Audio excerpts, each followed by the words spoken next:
எழுதினார். அப்பயும் அரசியல்ல மதத்தை கலக்காத, மதச்சார்பற்ற அப்படின்னு சொல்றாங்க. மதச்சார்பற்றனா என்ன தெரியுமா? 1976 தான் மதச்சார்பற்ற வார்த்தையை இந்திய அரசியலமைப்பு சட்டத்தில் எமர்ஜென்சி நேரத்தில் அவசர கால நிலையில உள்ள சேர்த்தாங்க. அதுக்கு முன்னாடி டாக்டர் அம்பேத்கர் எழுதின அரசியலமைப்பு சட்டத்தில் மதச்சார்பற்ற அப்படிங்கிற வார்த்தையே இல்லை.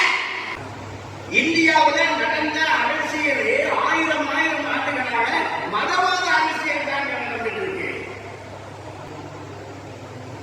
1976 கூட மதச்சார்பற்ற அரசு அப்படின்னா, மதச்சார்பற்ற அரசு அப்படின்னா மதச்சார்பற்ற அரசுனா ஒரு அரசாங்கம் அதனுடைய செயல் திட்டங்கள்ல, அது வழங்கக்கூடியதுல, அது தரக்கூடிய சலுகைகள்ல மத அடிப்படை